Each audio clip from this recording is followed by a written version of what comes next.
Oh, isn't that just so soothing and comforting and inspiring and refreshing? So much better than watching, 3 hours binge watching your favorite shows or sitting on your phone. Welcome back, friends. Good to be together here in session 3. Now, before we get started, I want everybody, if you haven't yet, put your phone on airplane mode. Don't just silence it, because you'll feel that thing vibrate in your pocket. So airplane mode, everybody, technology aside, and then let's begin again with the 1-minute pause. Now, I want to remind you, what we're doing with the pause is just creating some soul space, okay? Just some soul space. We'll show you something beautiful, and it's not time for fervent prayer, and it's not time for making amends of all of your failures. This is just the opportunity to breathe and really do nothing for 60 seconds.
As you practice that, you actually get better at it. It's like learning to ride a bike or drive a car, play an instrument. The more comfortable you are, the more it does for you and the more joy that you get out of it. And I hope that you're learning to get that into your day a couple times a day. Okay, now, here's what I want to do. I want to show you where we're filming. It's such a clean and sterile environment. Very white, very modern, very sleek, filled with technology. It looks like we're filming an Apple commercial. And now, I want to take you outside.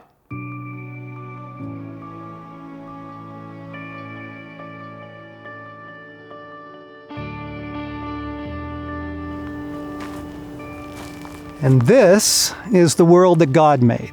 A living world filled with the presence of the living God. Human beings need oxygen in order to live, lots of it.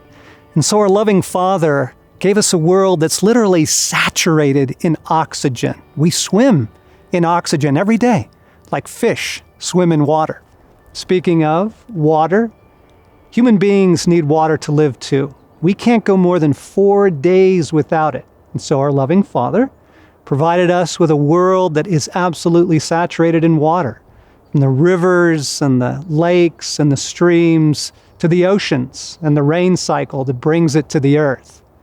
Now, our loving Father also saturated this world with another grace that apparently He assumed that we need every day. And that gift and that grace is beauty. The world is filled with the beauty of God. This world is actually more beautiful than it is functional. God thinks that we need beauty for the restoration and nourishment of our souls. Did you know that a short walk in the woods actually reduces the cortisol level, the stress chemicals in your body and brain? And that research shows that hospital patients recover faster and need fewer pain meds if their window has a view of nature. Nature heals, beauty heals. But you don't need a study to convince you of this. Just contrast these two experiences.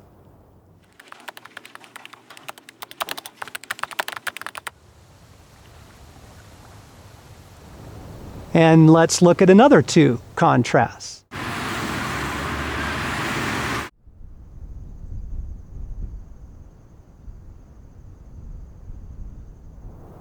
Beauty is merciful. Beauty heals. Beauty comforts. As a therapist, I've had many clients who have been through some of the most traumatic stories you've ever heard. And they would report to me that it was actually experiences of beauty which God brought to them that contributed most to their healing journey. Beauty is assuring. Beauty is comforting. Why else we send flowers to people who are hurting or to hospital rooms? Beauty is a grace that God has given to us for the restoration of our souls. Last summer, God invited me to take a road trip with him, a few days up through Wyoming and Montana, hours to simply drink in the beauty of creation and detox from my crazy world. And I'd sit in my little camp chair before a mountainside covered with tens of thousands of trees and just marvel and drink in the abundance of God. Beauty assures us that there is good in the world, that evil does not win. Beauty assures us of the generosity of God. He saturated the world with it, and we need it desperately. And now, let's go back inside.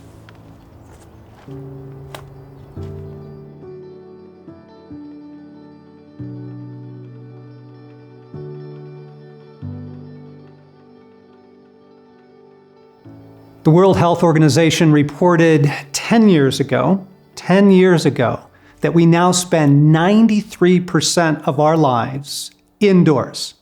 93% of your entire life is spent in an artificial world.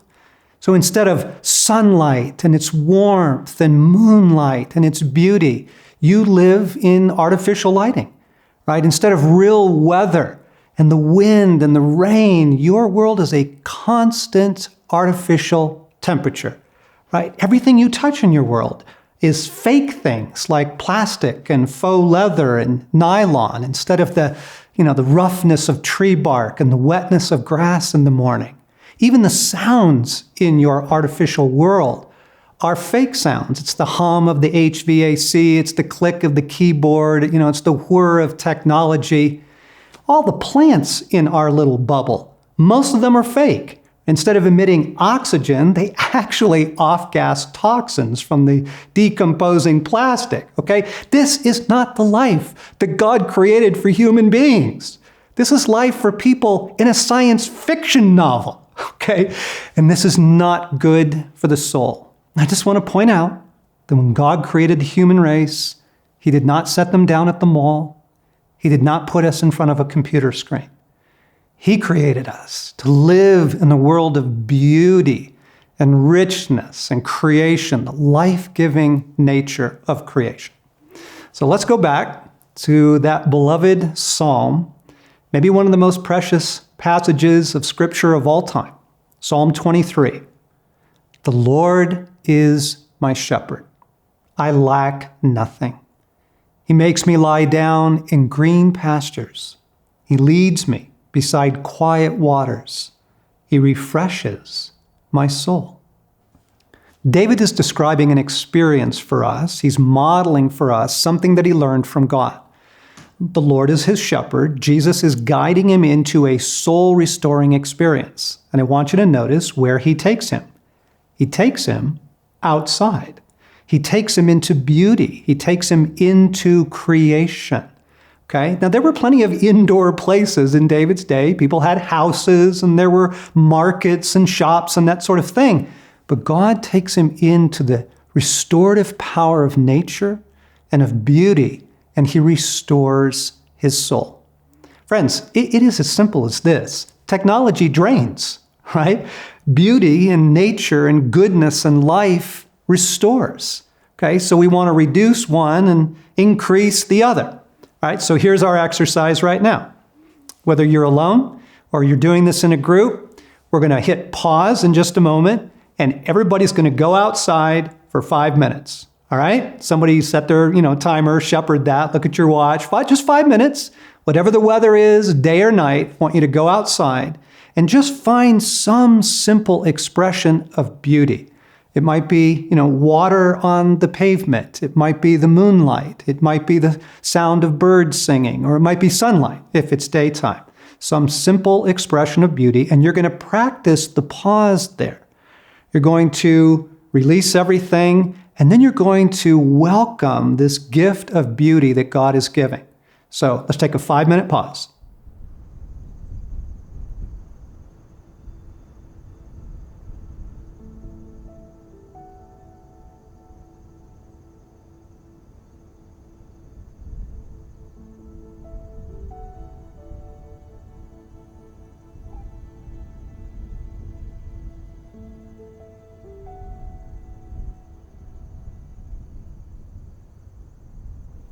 Welcome back. I hope it was refreshing. I hope you didn't get lost. As you experience more of beauty, I think you're actually going to come to love it and see it in so many places. The good news is we don't have to go to the Alps. We don't have to take a trip to Tuscany. God is giving us the grace of beauty every day of our lives in some very simple and very delicate ways. In the way sunlight comes through the foliage of leaves. In the shimmering shadows sunlight creates through any foliage. In the intricate pattern and color of tree bark. The way sunlight falls on your kitchen table in the morning. The grain of wood. Songbirds in your neighborhood. Fabric. Candlelight. The infinitely creative patterns of frost. Water on a blade of grass, water drops on leaves, rain-washed streets in the city at night, drops of water on your windshield. Human faces are infinitely beautiful, and I haven't even mentioned music and art and flowers and vases and all the things we use to fill our homes with beauty. This is such a simple grace, friends, and so overlooked. I'm surprised that it is not listed in most of the practices of discipleship or spiritual disciplines. But just as God has filled our world with oxygen and filled our world with water so that we might have life, He's filled our world with beauty because He knows that we need it. And this is especially true in a traumatic age like ours. Now, you remember that I warned you that so much of the tsunami of information coming at us is the heartbreak of the world. And there's actually research now that's showing that simply to view a traumatic event is to traumatize the viewer. Many of the people who simply watched the unfolding of the events on 9/11 later reported the same signs of PTSD as those who were present. And so we're trying to push back that madness and that chaos and allow beauty into our lives. Beauty actually heals the human soul. And what we're doing over time here is we're building a set of very simple practices. We're learning to pause in our day. We're learning to release things to Jesus. And now we're learning to receive the different graces that He is bringing to us, like beauty. And so often I'll use the 1-minute pause to simply drink in some beauty in my day, the bird at my window or something beautiful on my desk, and just, again, not fervent prayer, not inquiry, but just allowing God to come to us in the space that we are creating for Him. Okay, so again, in your study guide and in the book, we unpack this a lot more, but what's your plan for the week? What can you do to get some more beauty in your life? Let me recommend a couple things. Get outside every day. I'll get up and just walk outside my office building. I work in an office. I get outside and just walk outside the building a couple of times a day. It takes me 3 minutes, 4 minutes to do that. But it is so good and so refreshing. Begin to fill your home with things of beauty, with art and plants and music. Make intentional steps to get more beauty into your world. And then here's the secret. Okay, here's the secret. Everybody sees the beauty. It's in front of everyone, right? The heavens declare the glory of God, the psalm says, right? The skies are filled with His handiwork. Okay, the beauty's always there. But what most people do is they look at it and go, wow, and then they just go on with their day. The secret of the healing power of beauty is this. I receive this gift, Father. I receive this. You stop, you pay attention, and you receive it. Thank you for this gift. I receive this beauty into my soul, and with it, I receive you and your love and your presence in my life. We pause and we receive the gift with thanksgiving. And as we allow it in, as we allow it to minister to us, you're going to find that you're going to get more and more of your life back.